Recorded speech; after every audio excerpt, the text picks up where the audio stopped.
Hello and welcome to What Culture Horror with myself, Andrew Pollard. I hope you're good, I hope you're well, and I hope your week is going as well as it possibly can. Now, today we are back with another review, this time of something a little different. A documentary, Chain Reactions, a feature-length look at Tobe Hooper's iconic Texas Chainsaw Massacre, bringing together some absolute horror royalty to discuss the film, its themes, its impact, and a whole bunch more. Now, before we go any further, of course, be sure to check out our other recent reviews while you're here. There's Stuart Ortiz's utterly chilling faux true crime serial killer tale Strange Harvest. There's Guillermo del Toro's long-awaited take on Frankenstein. And there are a few other recent reviews kicking around too, such as the fantastic Good Boy. Indy is indeed a good boy. But today it's all about Chain Reactions, available on Blu-ray and digital on Monday the 27th of October, following a short select theatrical run in the US last month. And of course, after doing the festival rounds, I'm fair to say, garnering quite the buzz for itself. So let us take a look at this one then and see if it's worth the hype.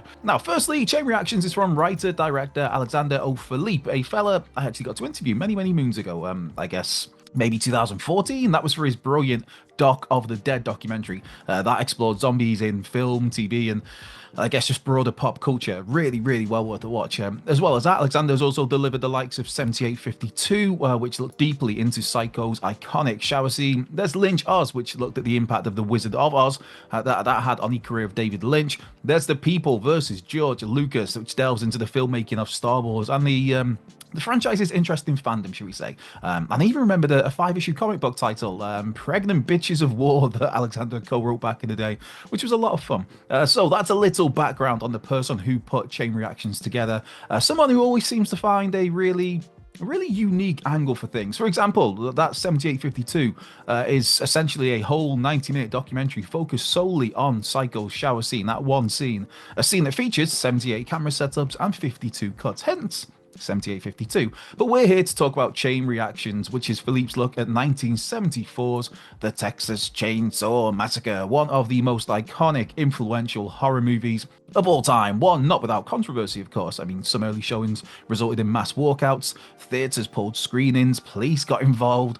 There's various cuts to the film as well. And here in the UK, I mean, the Texas Chainsaw Massacre was outright banned for, I guess, 23 years, would it be? 23, 24 years? If I remember rightly, the Texas Chainsaw Massacre, it did get to play in UK cinemas for a year or so, and then, yep, banned. This was one of the many films that the British Board of Film Censors had beef with. So many horror films that the BBFC banned from theatres. Then there was the whole video nasty stuff. Again, a bunch of horrors put out for a release, or not allowed to be put out for release, or whether that's theatrical or on their VHS release. And some of those, I mean, you're talking some heavy hitters. Evil Dead, The House by the Cemetery, The Burning, Driller Killer, Last House on the Left, I Spit on Your Grave. They're just a few off the top of the head. Whether those banned movies were any good or not, though, that's a different question altogether.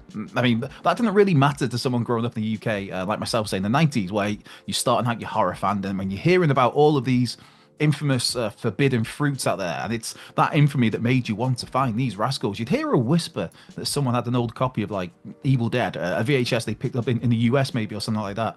And for me, the Texas Chainsaw Massacre was in that same bracket. A film I grew up hearing so much about, a film that was said to be the sort of movie that would make you vomit, make you pass out. It was way too disgusting to watch.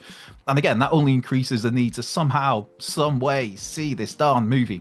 And that came, I think it'd be 2000, when Channel 4 in the UK, they showed the Texas Chainsaw Massacre uncut. The BBFC had lifted the ban a year or so earlier, if I remember rightly. And that was a great time for young horror fans in the UK. I mean, Channel 4 and the Film 4, I guess, finally showing you stuff like the Texas Chainsaw Massacre, Abel Ferrara's The Driller Killer, and The Exorcist, all often with a lead-in from Mark Kermode that just like set the store for what lay ahead. It was just a great time of discovery. So yeah, that was my first watch of the Texas Chainsaw Massacre. I mean, yes, a movie that it made you shock, it made you wince, but so often that the unsettlingness was more down to like the score, to the blistering sun-drenched visuals, the lens flare, and to the unhinged panic and brutality of Leatherface. Not to mention, Grandpa essentially being a corpse who's desperately trying to suck a drop of blood out of a finger, and there's obviously the poor dead armadillo at the beginning, and Franklin, obviously very memorable for all the wrong reasons, one of the most obnoxious characters in horror history.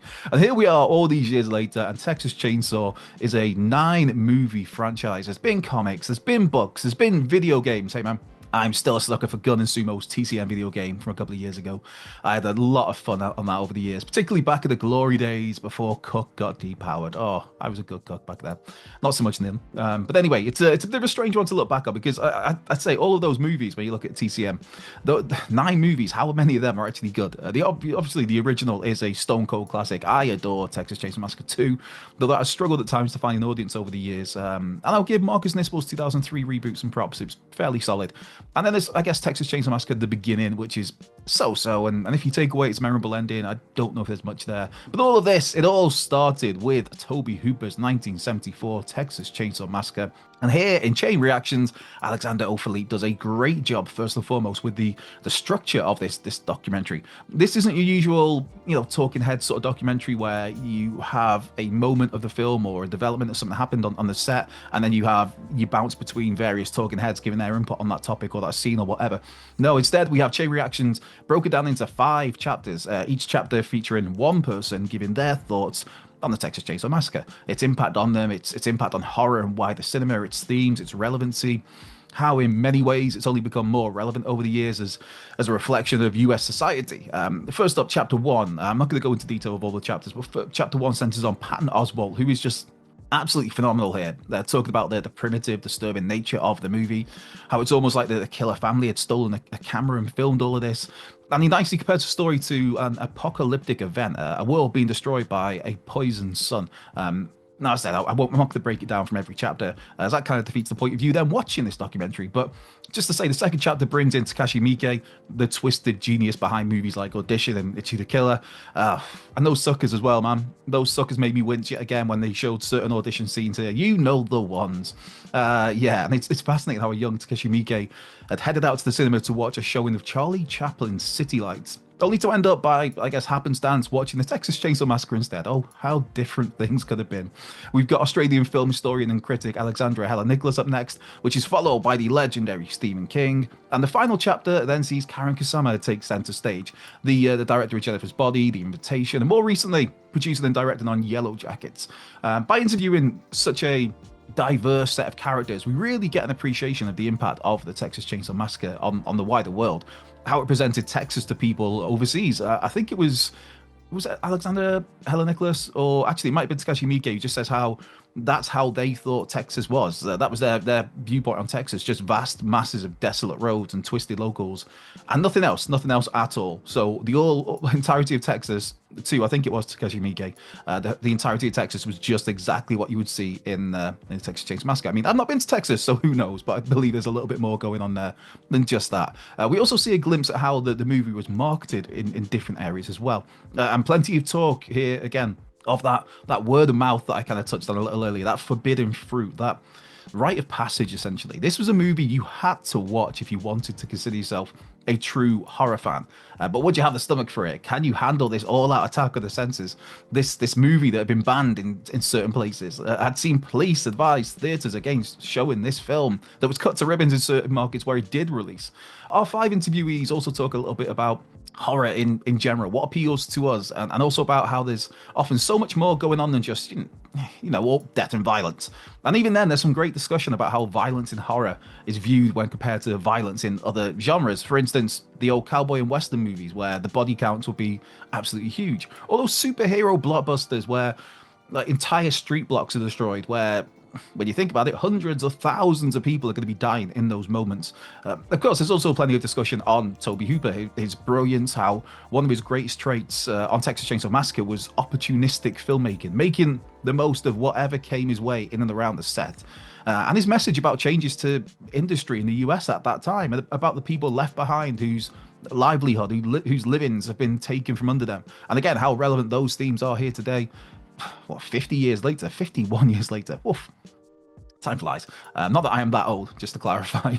It's also good to see how Leatherface is talked about here. Obviously, all involved, all the interviewees are historians of the game, particularly of this movie. And so, yes, thankfully, you get a little more insight than more casual fans who would maybe just see old Bubba as this big hulking beast with a penchant for blood and guts, who's this unrelenting killer machine who simply wants to just pad out his body count, like a Michael or a Jason, or whatever. And to be fair, some of the other Texas Chainsaw Massacre movies, they do present Leatherface in that way, but certainly not the 1974 movie, where he's clearly this mentally unstable, troubled, bullied soul who essentially finds himself unwittingly in the middle of to him, what's a home invasion. This group of strangers are protagonists that just come into his home, and for what reason? And so, in his viewpoint, and again, clearly not mentally well, his natural reaction is to protect his home in, granted, very drastic measures. But again, he's not the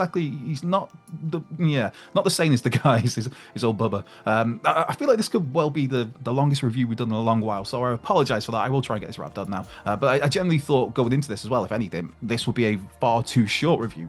After all, it's Chain Reactions is a 100-minute documentary about one movie. But it's that, and it is so much more. And in case you hadn't guessed it already, I had a whole lot of fun here with Chain Reactions. It's just a really fascinating watch for me. And the 5 individuals chosen for interview, they were pitch perfect for what Alexandra O'Philippe was going for here. And again, the format of just letting each person breathe, each person getting maybe 20 minutes or so, rather than intercutting between the 5 of them. It works really, really well. It allows you to take in what this movie means to those people, hearing their own stories, how personal the film is to them, and why, maybe then as well, how it's impacted them in their own careers or in later life. So to wrap this one up, a rating, a score, it's a very solid 8 out of 10 from me, a 4 out of 5. Definitely a recommended watch for Texas Chainsaw Massacre fans, for horror fans, or just for general film fans. I mean, you can be some diehard and you'll absolutely love this, or it's one of those where I think, people not too familiar with the Texas Chainsaw Massacre and they want to know why this film is such a pivotal piece of cinema. This is a brilliant job of explaining that and holding this film up on a pedestal and explaining why, and explaining the wider reach, the wider influence, and just why it is one of the all-time great films, horror or not. And with that, this has been What Culture Horror. Myself, Andrew Pollard. Chain Reactions is out on Blu-ray and digital on Monday, October the 27th. Be well, stay safe, and I will catch you down the road.